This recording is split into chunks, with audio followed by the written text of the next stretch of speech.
Warm welcome to Igor Levit. Hey. Thank you. So first of all, we'll introduce ourselves. I'm Eitan. This is Naor. We're from the Two Nice Jewish Boys podcast. Check us out on Spotify. Subscribe. Thank you. We'd also like to thank our wonderful hosts, Soho House, Tel Aviv. So let's give them a round of applause. Thank you. And also International TLV Salon for organizing the event. So thank you to them as well. Thank you. Thanks. Okay. Yeah? Bring it on. So, about a month ago, in early November, several families of the hostages taken by Hamas on October 7th gathered in the Levinsky-Wingate Academic Center for a special evening. There was no agenda, no politicians, no diplomats, just the families, a piano, and Igor Levit. Levit is a world-renowned pianist who's been described as one of the greatest musicians of his generation. He was born in a city called Gorky in the Soviet Union, I hope I pronounced it correctly, to a Jewish family. In 1995, his family moved to Germany, where he lives today. Igor is one of the most prominent young musicians in both Germany and, frankly, all around the world. After October 7th, as the war began and anti-Semitism raged around the world, Igor was faced with the question, what can I, as a pianist, do for my people? And Igor's answer didn't come without risks. Igor Levit won the silver medal at the 2005 Rubinstein competition and has graced concert halls and major classical musical festivals worldwide with his performances. His distinguished recordings, including the complete Beethoven sonatas and acclaimed albums of varied compositions, have garnered widespread praise. We are thrilled and honored to be joined by Igor Levit on this live episode of the Two Nice Jewish Boys podcast here at Soho House, Tel Aviv. We'll be talking to Igor about his life, his career, and what the hell he's doing in Israel. So thank you so much for joining us. And thank you, Igor. Great to be here.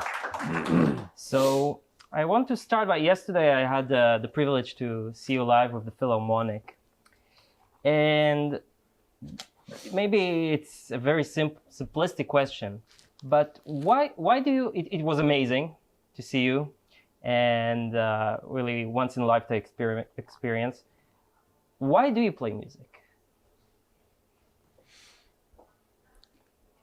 It's not that simple of a question, but let me try to build it up from the, let's say, the simplistic field to the more serious one. The simple answer is because probably I can't do anything else on that level. I started at the age of 3 when someone asked me one day, why or how did you start playing the piano? And my very honest response was by crawling to the piano. There was music at home, there was, music around me, and I just crawled to the piano, and I was, a little chap, and I couldn't reach the keyboard. And I think quite literally, I just did this. So I couldn't reach the keyboard, and I just pushed down the keys. And ever since, I didn't stop. That's the simple answer. That's why I make music, because I didn't stop. The main reason for me to make music in general, and this is the more serious approach to this question, is, and I mean it from the very bottom of my heart, is you. I never made music because I wanted it to do for myself. That was never the goal. I wanted to do it for other people. I loved playing for other people. I mean, I was one of these weird nerd students who loved to play exams. Not because I love exams, but because I couldn't care less if I play for one person, for 20 people, for a jury of 5, or for 2,000 people, as long as I played for people. And this belief that the very only reason for me to actually keep going is to do it for others has only been growing ever since. Mainly that's the reason. And of course I love music. That comes sort of... You don't get bored. With the job description. No, honestly, no. I can honestly state that there were days, and there still are, where I am terribly annoyed by the industry, my job, the requirements of, the job I have to do. But I can state that I strongly believe I have not played a single concert in my life where I was bored or anything alike at the moment when I was on stage. Not one. There's something I really love about making music. You described, crawling up to the piano and pressing the keys, and that being the first moment you remember sort of having an interaction with the piano. But that moment happened, I'm assuming, in the Soviet Union. That's right. Do you remember growing up in the Soviet Union? I'm very bad with the past. So I have to crush your conversation tactic here, disregarding in this very moment. You don't remember anything? No, because I fundamentally, one of the answers to the question why I am so bad with memories is I don't really care about the past. It's gone. I am very, very focused on the now. Of course, I think about the tomorrow. Although I'm suspicious about the tomorrow, I don't really trust it. But of course, I think about it. But the past is the past. I don't hold to it. So and I don't really remember a lot. So I know certain things from the past because, they're written down, or my parents will tell me about it, but I don't feel these memories. But the basics of the piano you studied there or in Germany? In Germany. I mean, I began learning how to, to push the keys back in, let's say in Russia. But the real development, the education, the growing up was in Germany and in Central Europe. So I'm going to take you to the past again. Please try me. Grill me. There must have been a moment. I'm assuming, you didn't become a world-renowned musician one bright, sunny day. No. There must have been a moment where you felt like things, you overcame challenges, you stuck with it, spent thousands, tens of thousands of hours playing, and failure after failure until you finally got to a place where you broke through. Do you remember kind of a turning point? There were several of those moments, but I think sort of the feeling of being on the right path, because I'm not a goals person. I don't care about goals. I never, ever in my entire life wanted to reach a goal. I couldn't care less. I'm a process person, and I start anew every single day. I don't set myself, goals. But the feeling of being on the right path is maybe, if at all, maybe 7-8 years old. So I have been playing all my life. But there were several events which brought me on the path I am right now. Mainly people, colleagues or not colleagues I met by accident. People who inspired me, people who shaped my ideas and shaped my thoughts. And so my inner empowerment was growing and growing. And I think at the age of maybe 26, 27, I thought, yeah, that's the path I want to walk on. Did you ever consider giving it up? Yes, giving up piano playing? 100%. But never because of music. Ever. But because of what this job requires you to do. Yeah, there were moments when I was 17, I wanted to give it up, 100%. I was annoyed to the core by the university. It felt narrow and narrow-minded and boring and predictable and just wrong. And I thought, that's it, I'll give it up. And then by accident, I would meet someone who lightened up my inspiration again. And then I kept going. But there were several. Wait, who was it? I can give you a couple examples. For example, there was a composer who died a couple years ago, unfortunately, at a very old age. He was an American composer of Polish origins by the name Frederick Rzewski. Frederick was a solitary figure. He was very political. He was like a legendary figure in the music world. He was born in 1938 in Massachusetts. He grew up in the 70s in New York in the 60s with, you know, John Cage and Pete Seeger and these guys, like very political. He considered himself being a communist, though he never lived in a communist country. He wrote some incredible piano pieces. The most famous one is a 60-minute long variation cycle on one of the most famous political anthems, which once you hear it, all of you will know it. It's the Chilean El Pueblo Unido, which became like the song of the people of Chile when they were rising up against Pinochet. And so he wrote this incredible cycle. I played this cycle very often. We became friends, and his influence was essential to me. I did not turn out to become a communist, but I did turn out to become a very politically engaged person, and he played a magnificent role in that. And so when I met him, I thought, oh wow, that's exactly this guy, this maverick who would, you know, just be honest about everything to such a brutal extent that he kind of ruined his own career.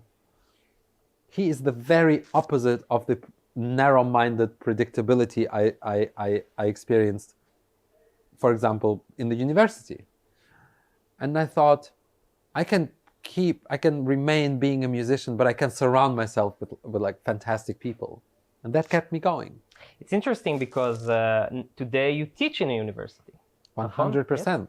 And so it's the circle. In my university, yeah. And it is where you, it's okay. the very only, it's so the very same thing. Yeah. Would you say you're predictable? I'm completely boring and predictable and middle of the road. No, I'm not. What did you implement? Like, what do you do differently? Look, there are great colleagues in my school, but and also I must say the feeling that I had that my school was this and that. Part of the reasons was I was an awful pain in the ass myself. So it was not like they were bad, but it was also that they were bad. But I was bad too. I don't know what I do differently, but I have a very simple approach. I have a very the message I give to my students is very simple, which is you can quite literally do whatever you want. I will not tell you what you have to do, because the day will come when you will leave the comfort of university. You will step out in this world, and I've got news for you, nobody's waiting for you out there. So you will have to be able to ground stand for what you believe in. And so I would like to empower you to do whatever you want. The only thing I would like to know, and this is where most of them fail, is why you do what you do. And the answer, well, because I feel like that, well, is not enough, because the world will eat you alive.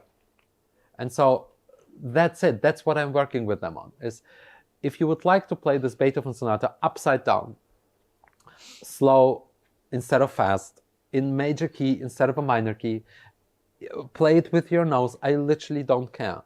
Tell me, how did you reach this decision? That's when most of them fail, but that's when education and growing up and becoming a conscious person begins, what I believe in. And so that's what I'm teaching them, and I enjoy it a great deal. You think it's possible to teach someone that? I mean, obviously you do, because you're doing it, but how can you teach someone? The answer is it's not. But if someone, and I give them the tools, and if someone is able to translate the tools and to morph them into their own tools, then this is someone who will survive in this world. But if you can't learn this, if you don't have the will to learn this, well, then I will, and I mean this also sincerely from the bottom of my heart, because I love my students, and whoever comes will be greeted with open arms. Then I will help you to understand that you should not make this your job. And I will help you to understand that by being as generous, as open, and as supportive as I can. So you're there to sift out the bad talent. To tell them 90% don't be a pianist. No, I'm there to make them understand what is awaiting them. Okay. Once again, the honeymoon is over. So, okay, we have to get to the elephant in the room, and all lives in Israel and maybe Jewish lives all over the world changed on October 7th. And you found yourself also in this tornado, in the storm, in the heart of the storm. And first of all, where did the event of October 7th catch you? What do you remember from that day? October 7th, I was in Berlin. October 8th, I was on my way to Los Angeles. Mm-hmm. And so the first week I spent alone in LA. How was it? Before I answer this, I have to make you aware of something which is very important to me. I am, as you probably already kind of noticed, I'm a fast talker, and I don't mince words, and I like to speak. Ever since this tragic day, I sometimes lose words. And so what happens occasionally is that I start speaking and then I stop.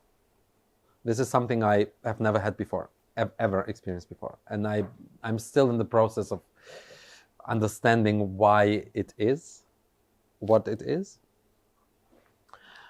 And so to add that, how was it is a very ridiculous question to ask. Because on so many levels, it was absolutely bizarre. Level one is it was absolutely horrific. Full stop. We all have, but I'd like just to speak for myself. I have experienced as an observer several attacks on Jewish life.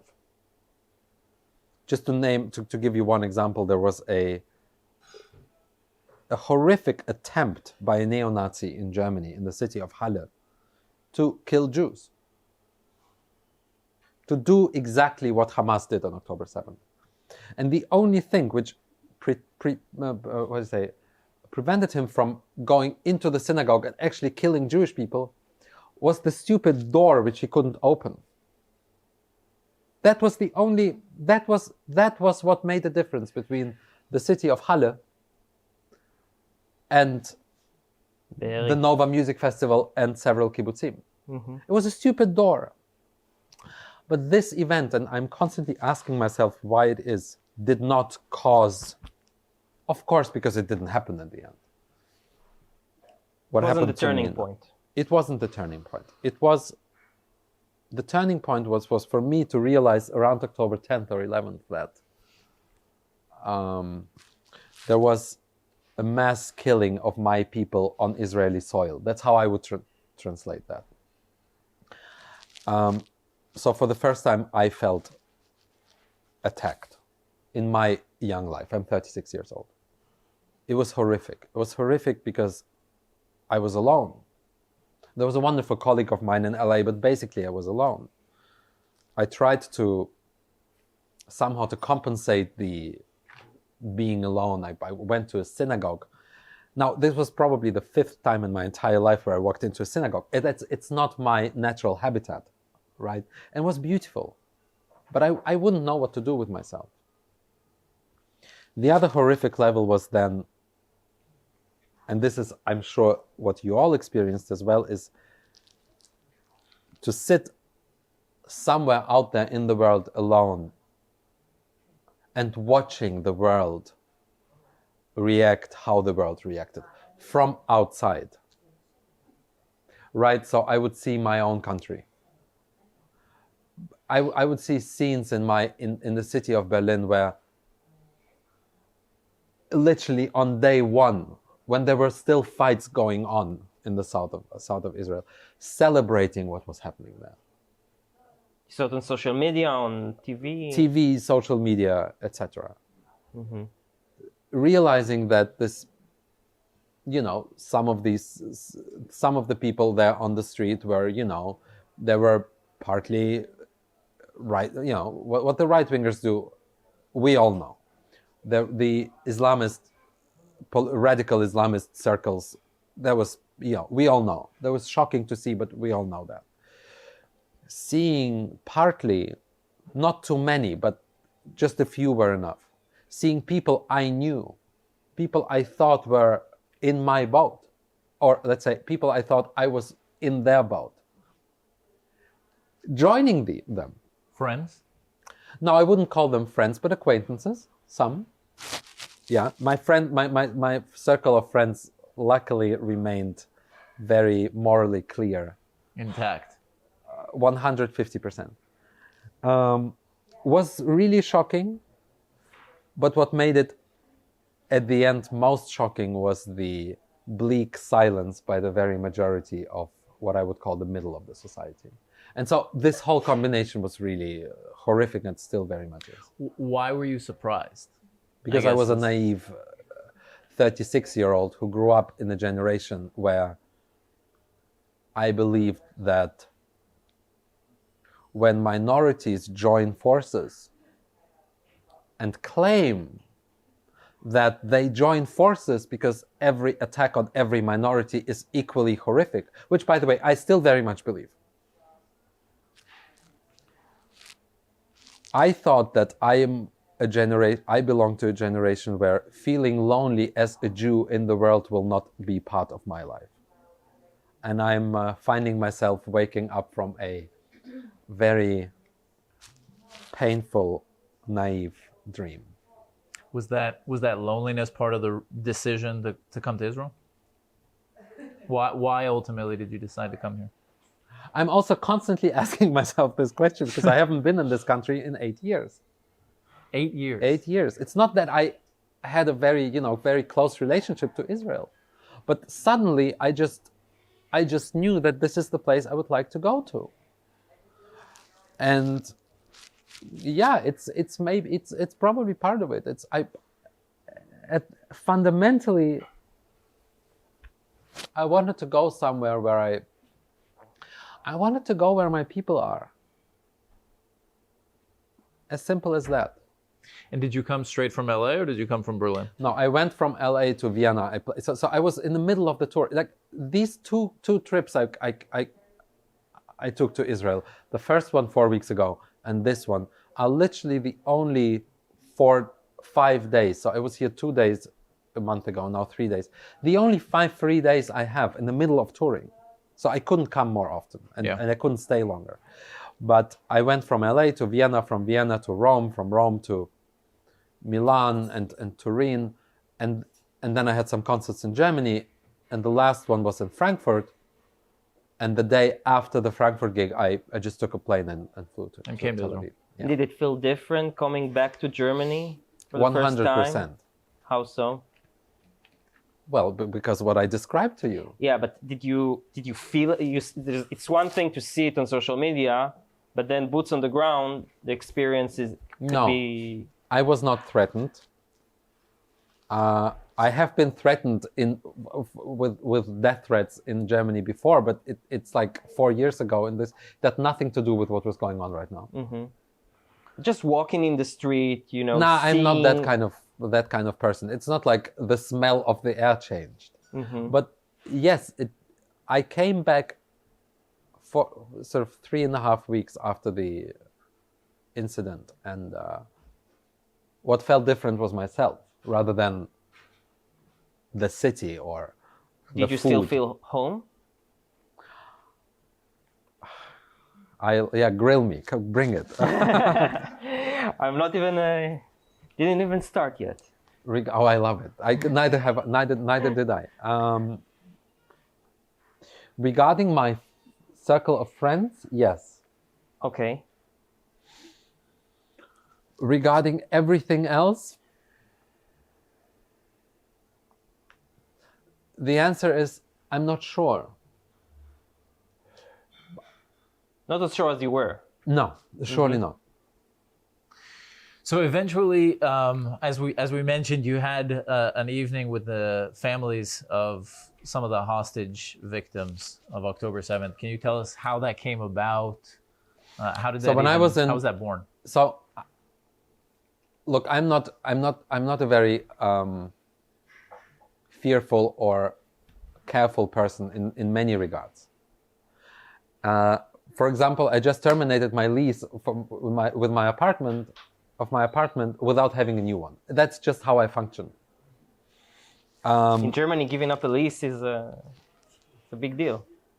Many weird things are a big deal in Germany. Let's just not talk about Germany. Okay. I booked a flight to Tel Aviv. I booked a hotel here without knowing what I'm going to do here. All I knew is I would like to come here and play the piano anywhere. I couldn't care less if it's for one person or for... I don't care. I just booked my trip. I reached out to Lahav Shani, who is the chief conductor of the Israel Philharmonic Orchestra, who I met only a couple of weeks earlier. And I reached out to him and I said, Lahav, like, you know people in Israel, you know people who own a piano. What am I supposed to do? What can I do? I'd like to come. And he connected me to the Israel Philharmonic Orchestra, to the people working for the orchestra. Now, the orchestra at that time, a month ago, was not allowed to perform. Mm-hmm.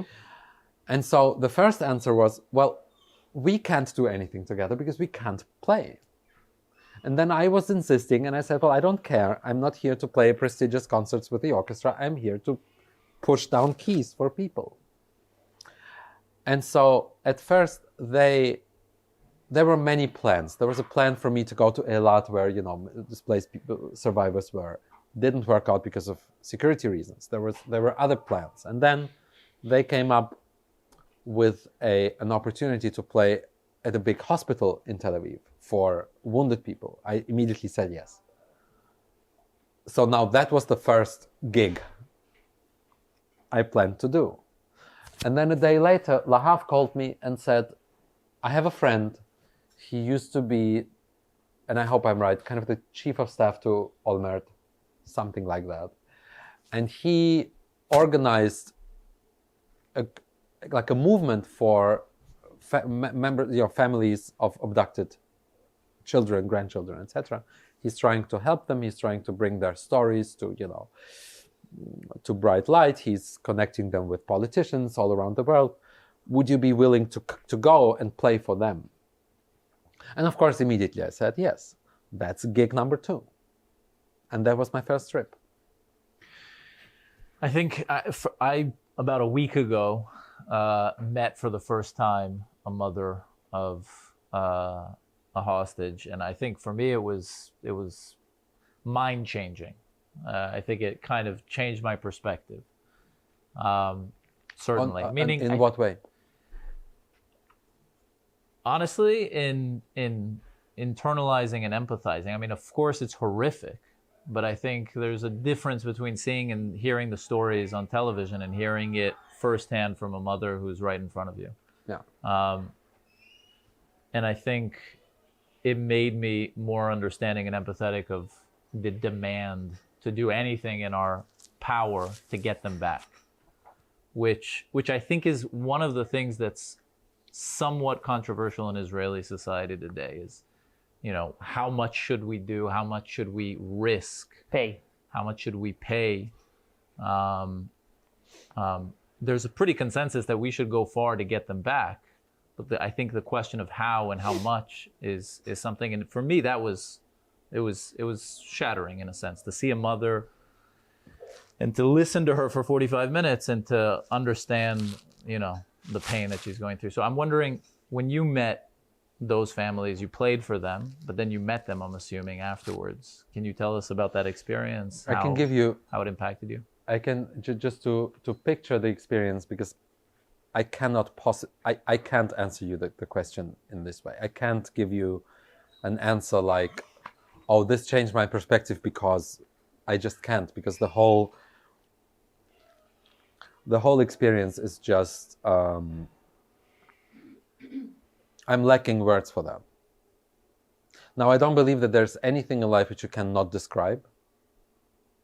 The Germans tend to use the word unbeschreiblich, which basically means undescribable. for example, the undescribable events of Holocaust. And I'm like, Paul Celan described it, Anne Frank described it. Everything is describable. Everything is put in words. Just leave the kindergarten, right? It's just. So I don't like this term. I'm just not ready yet to fully grasp. But I can give you three. I can tell you about three experiences I've made, and this I think will picture my experiences there. Moment number one, before the event started, I was standing in the in the front of this little auditorium when an elder gentleman walked into the auditorium who clearly was one of the family members. Now he didn't know me, obviously, why should he? So he also didn't know that I was the guy who was about to play the piano. And he thought that I'm a journalist. And he approached me like a force of nature. It was really quite magnificent. Like the whole aura around this man was quite magnificent. And he approached me, and I'm sorry, but I have to show this. No worries. And he walked to me. He grabbed my shoulder, like very, very strongly, very forcefully. And the first word he said was 7. Okay? And so, of course, I asked him, I said, 7 what? And he said, 4 grandchildren and 3 children. That was the second thing he said. And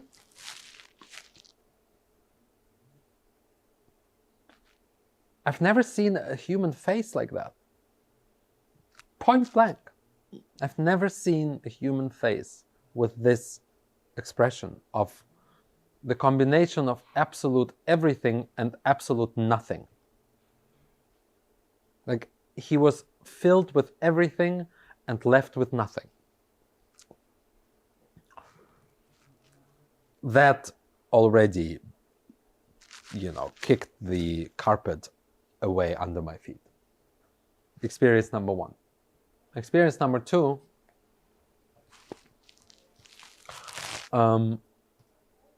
so I played for them, and then the organizer asked me similar questions to what you were asking me.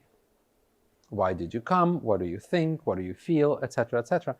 And it felt so utterly silly, stupid, unacceptable, completely rubbish to actually talk about myself while these people were in the room. And so I refused to speak. And I basically would just sit there and say, look, what could I possibly say about myself which would matter at all when you see 25 faces or 30 in the combination of everything and nothing? That was the first time I experienced that.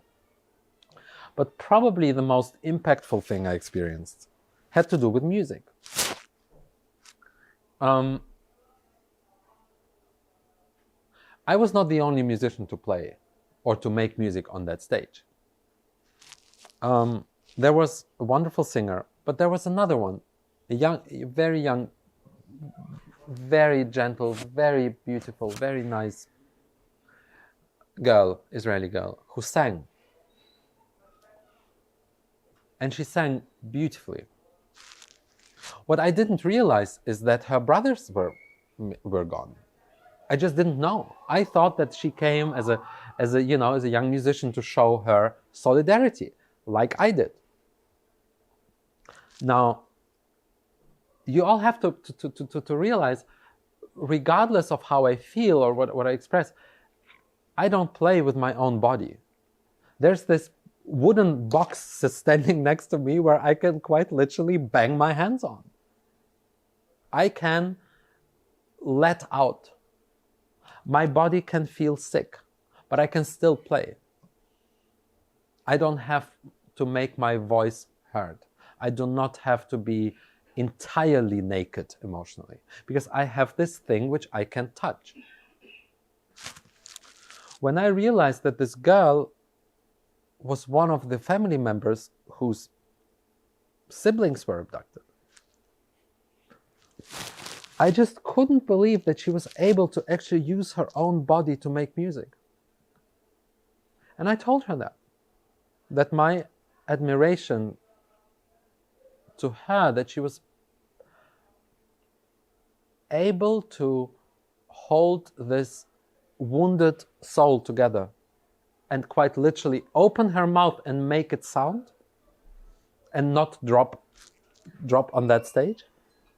My admiration was limitless, and I have probably never, ever, and I've seen a couple of musicians, as you can imagine, ever seen any musician that brave as her. Full stop. And so these are the three sort of most memorable emotional experiences I had on that day. How long did you play for them? 25 minutes, half an hour, something like that. 20 minutes, 25. I'm sure I won't, or I'm not sure, but I'm very likely won't recognize the works. But what did you play for them? You can watch it. I think it's even on YouTube. The whole event. I played some Beethoven. I played some. Look, I can't even remember what I played. I played some Bach. No, I didn't. I honestly can't remember anymore what I played, other than one. There was a movement of a Beethoven sonata, and then there was something else. And do you remember their reactions? Like, were they appreciative? One gentleman came to me and said that this was, since October 7th, the first time where he would allow himself to be emotionally available. And so I guess maybe that leads to the next question, which is, what do you think is, you mentioned the sort of informal anthem of the Chileans in their revolution against Pinochet. What do you think is the role of music in these kind of times?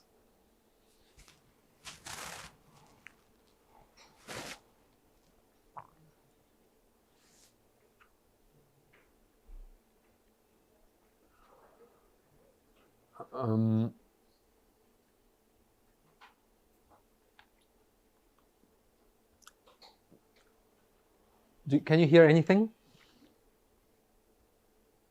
The air conditioning. Exactly, you can't, right? There is no such thing as music without musicians, or without people who actually make music. I think we agree on that, right? I can hand you over my watch and you can touch it and hold it and possess it.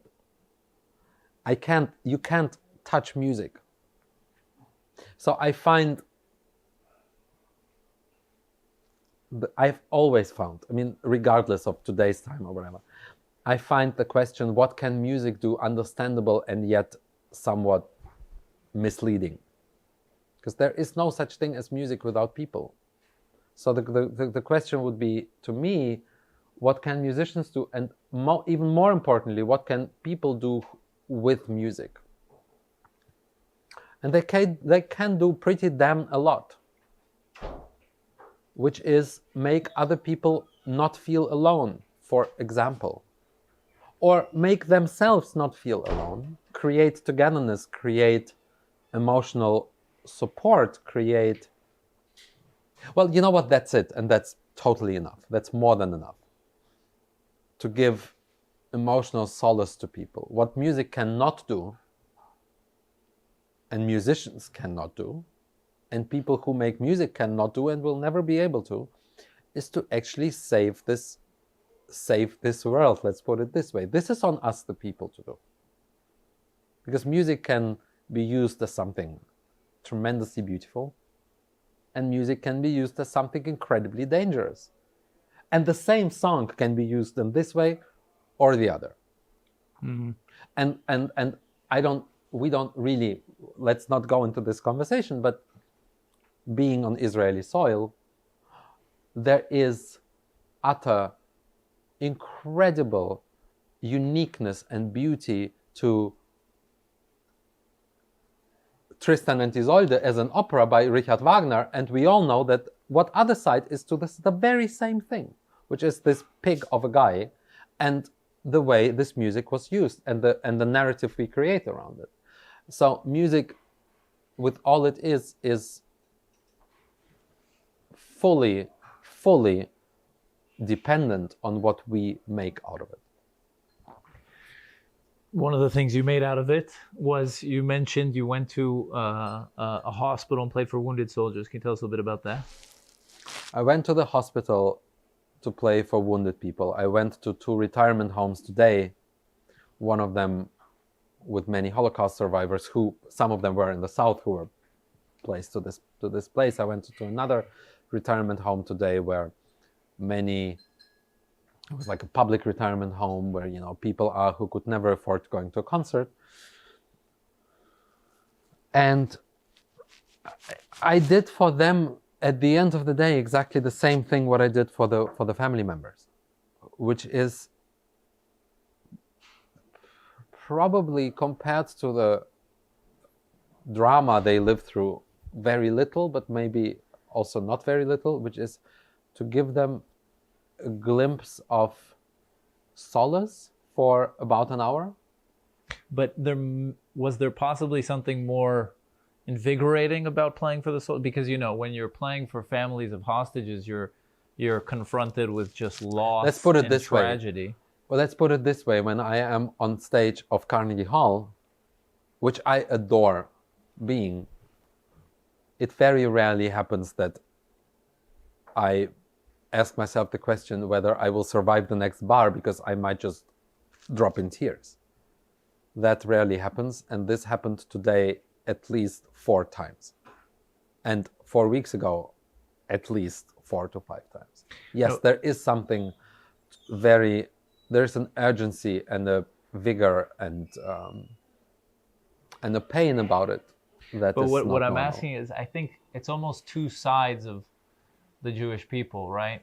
Meaning the hostages, they were taken, they were brutalized, they were, you know, not the hostages, but there were many victims that were murdered. And then you went and played for soldiers who kind of embody us fighting back. We're no longer the Jewish people of, you know, pre-1948 being taken to the slaughter. These are people who were wounded, but wounded in protecting the land of Israel. So I'm wondering if there was any sense of... No, because the project for me here is a solely humane one, and not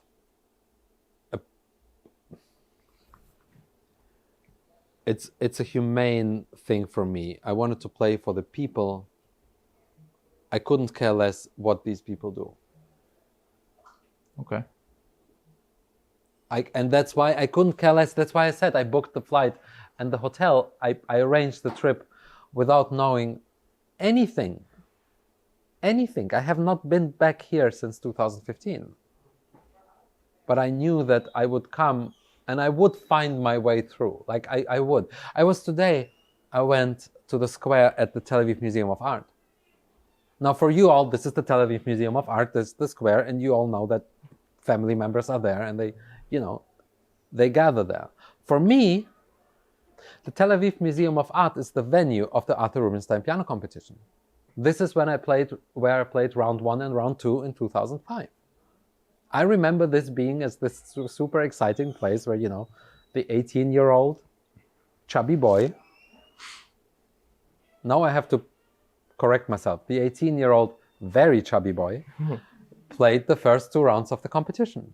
To see this square like I've seen it today was heartbreaking. And then I saw this piano on that very square. And out of 30 seconds, like let's say out of 5 minutes thinking about it, for 4 minutes and 59 seconds, I thought I will not play. For 1 second, I thought, well, maybe I might play. But then there were 2 ladies, and who, one of them would play the piano and the other one would sing a song. So I didn't touch the piano. But I swear to God, if I would have come to Tel Aviv without the Israel Philharmonic Orchestra support, I probably would have found this piano. And then I would have played on that piano. That's it. And then I would have gone home. So there was I didn't have a plan to play for survivors and soldiers and this or that, but I wanted to play for my people. That's it. Before we get to some questions from you guys, there's one. Where's your grilling? Rega, here it comes. Yeah, because it's not grilling. It's just I think it's the most sensitive topic, which is what's going on in Germany, because you really put yourself in the spotlight. Yeah, okay. In the spotlight. You for you guys, if you didn't see it, Igor went really viral in a video you did with the Vice Chancellor of Germany. You walk around with him for 7 minutes, talk about anti-Semitism, talk about what's been going on, and that was a big step for you, I guess.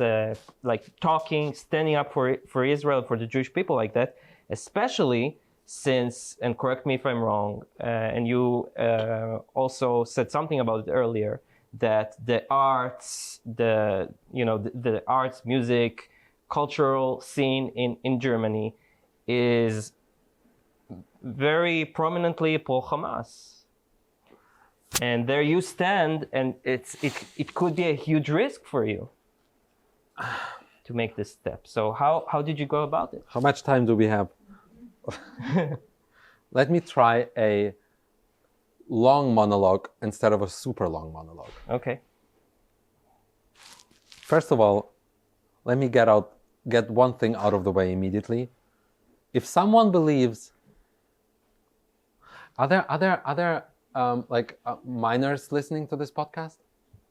I don't think so. Oh, thank God. Not So after you say whatever you're about to say. Everybody is 18 and older, right? Hopefully, yes. You promised. So this is on you. If it's not, it's your fault. Yeah. To quote a very problematic person,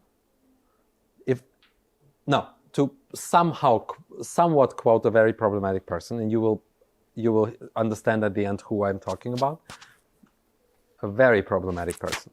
If there's anyone out there who thinks that what I do is risky, or let's say who thinks that I should lose something because what I do right now, he can, and here comes the quote, fuck himself. Like, big time. There's what risk am I taking? That someone will not invite me anymore? Fine. You know what? Face it. Because, if this is the reason, that to not give me a gig, well, then shove your gig up your bum. Number one. So there is no such thing as a risk I'm taking, and I strongly believe in it. I consider a risk to be something else. So that's just to get this out of the way. So you're willing to pay any price? Quote unquote not price. Just that, but I am pretty sure that I will not, as of today, I can't say what's going to happen in 10 years. And I'll get to that. Okay. I won't pay. What price can I possibly pay? Again, that I lose a gig? Maybe you lose a home. Maybe I lose what? Your home. Because Maybe someone will threaten me? No, because maybe you'll be, not officially, but you'll be shown the way out of Germany. For maybe people like you don't have a place in Germany. Well, in then the if the day will come that I will shown the way out of Germany, then Germany has a big problem. And this has nothing to do with me. But if anyone who believes in this democracy lets his own or her own country get to the point where a minority has to run, regardless of what minority, well, you better run. But maybe you don't need to run, but you could not just lose Or a gig. fly. You could lose your career. Meaning and we'll get to whether or not you plan on making Aliyah, but if you don't plan on making Aliyah and you stay in Germany, then you could lose your entire career. No? No. Okay. And I don't even want to talk about that because I won't. There is such thing as a market and an industry and audiences. And as long as people buy tickets, you kind of sound like Jews before 1939. Oh, you're on very slippery slope here. No, but don't you think so? No. I mean, that's what Jews were saying up until the ghettos. No one is building concentration camps with gas chambers here. Let's not mix this up. Okay. And to get to the art world, there are some people. Oh, thanks for building me that bridge. There are some people. Some of them are, by the way, our people, who say very problematic things, in my opinion, who are now here and there, also not everywhere, let's just state that, who are losing shows. Right? There's a whole conversation going on about that. There was a huge New York Times piece 2 weeks ago about that.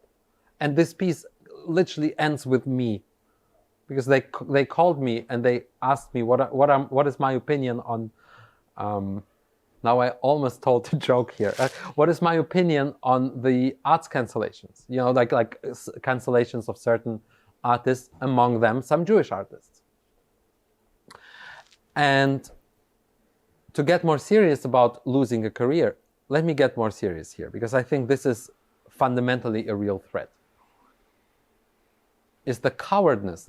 How do you say cowardness? Cowardice of some of these institutions. Do I believe in free speech? Oh yes, absolutely I do. And I am quite absolute about it, with certain red lines.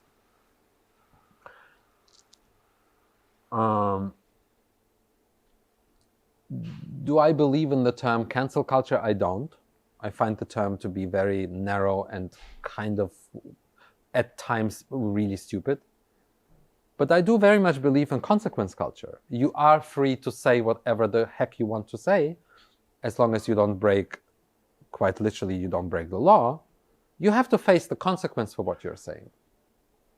Now, having said that, I find what some of these people, and I'm not even willing to call them out because I just don't want to, what they are saying about the state of Israel, about the state of the world today, I find it absolutely despicable and abhorrent. And what are they saying, for example? Well, they're basically, these are the people who, in one variation or the other, just a couple days after the slaughter of 1,200 or more Jewish people on this soil, started to talk about context, right? And then, comparing the actions of the state of Israel to the actions of the Third Reich in Germany, stuff like that. I'm now being very simplistic here, because obviously things are not black and white, and it's not like everything these people say I find abhorrent, but many things these people say I find abhorrent. And these were the people whose shows were canceled. Yeah. Now, the way more important point for me, way more important, goes to indirectly to the question you asked, whether I'm afraid for my career.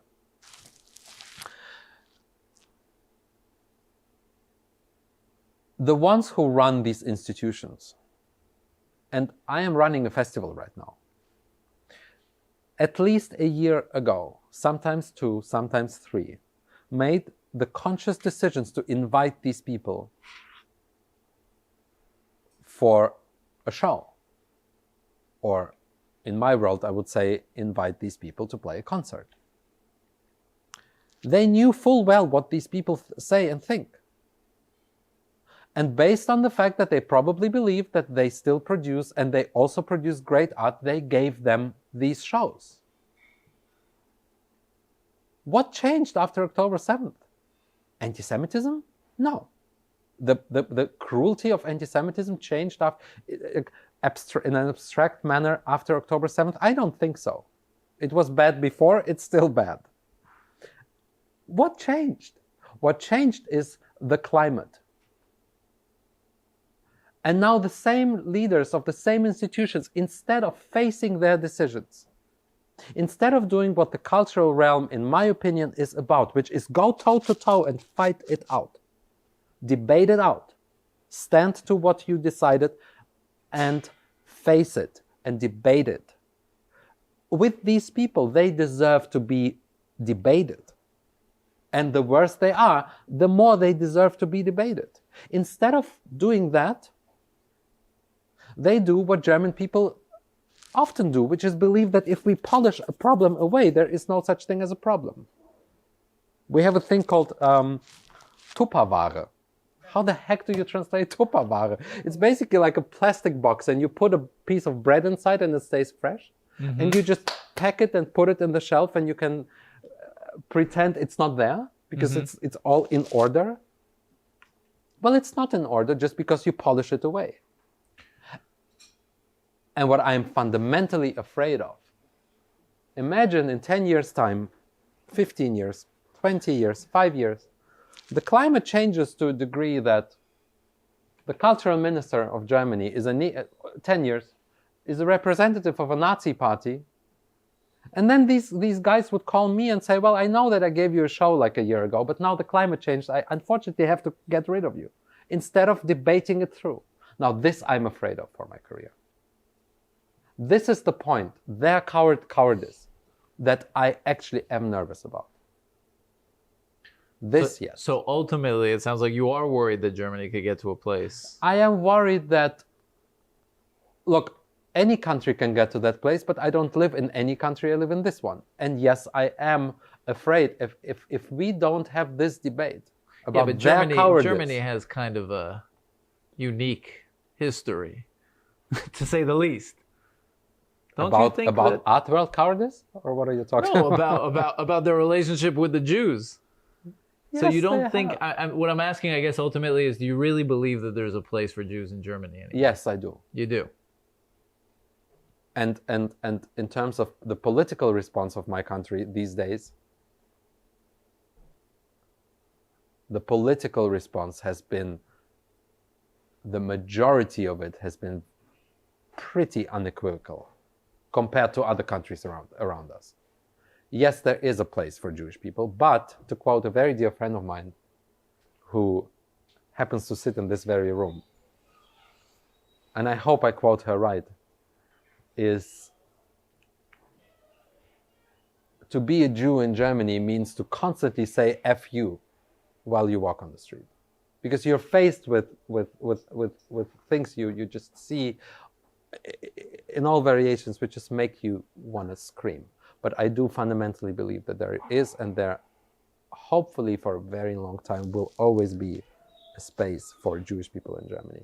But there is, as in every country, lots of space for anti-Semitism in my country. Lots. First of all, thank you so much. It's fascinating to hear your perspective. So thank you. Thank you for Igor Levit. And for standing up with Israel in a very problematic climate. Absolutely. It's not obvious nowadays, Absolutely. unfortunately. Thank you so much. Thank you for Thanks to you. coming. Thank you. Thanks, Igor.